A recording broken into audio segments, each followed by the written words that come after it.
studijai jau yra 10 metų. Kilo idėja tai mokyklos direktoriai ir man, kad galbūt vaikams reikia užsiėmimo. Jau daug kartų išleidom. Kiekvienais metais rengiam tradicinę dailės kūrinių parodą Daiktų galerijoje jau tradiciškai. Kiekvienais metais tradiciškai einam į plenerus. Dalyvaujame įvairiuose konkursuose. Labai smagu, kad vienu metu pasidarom tokią faktiškai vos nemišrę grupę pagal amžius. Ateina ir septintokai, ir pirmokai, ir vieni iš kitų mokosi.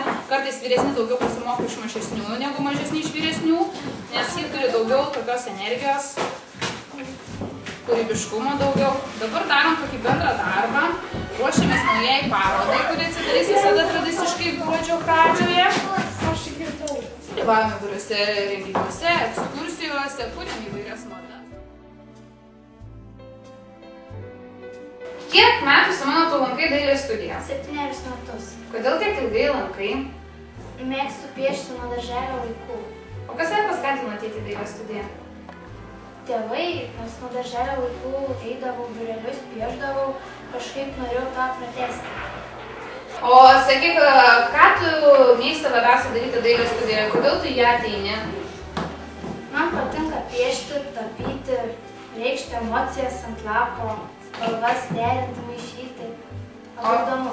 O kokį dabar tu darbą darai ir ką tu planuoji daryti? Mes dabar darysime parodą Ateitis pasaulio.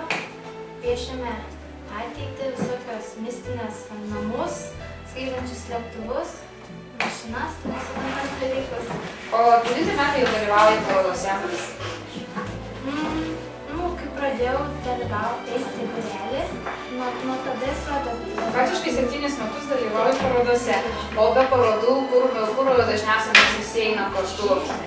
Dar pavasarį visada į laiptus mes einame? Taip, į laiptų galeriją einame, ten kokios 3-5 parodos tikrai jau buvo.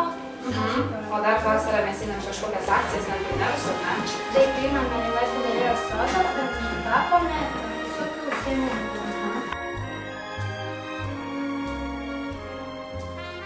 Mes čia darom salę draugystės iš rankų. Tiesiog ir to kadencija paskui mokyklą. O kodėl mes taip sugalvojam daryti? Nežinau. Ar tau patinka tą darbą daryti, taip su rankom? Kodėl patinka? Nežinau, nes mane kasdien dirbti su teptukais, su praštukais. O čia dabar su rankytėm dainuojam, ne? Smagiau, ar ne? Ir save galim išsipaišyti, ar ne? Labai. O sakyk, kaip dirbti sekasi su, pavyzdžiui, mūsų naujaja karta, su visai mažučiais?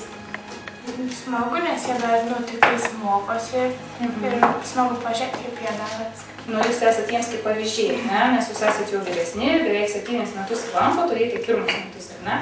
Ar smagu globoti, pavyzdžiui, pirmoką? Nežinau, gal ir. Gal, tu visi mokosi iš tavo darbų, ar ne? Tai smagu ar nesmagu? Smagu. Smagu, aišku.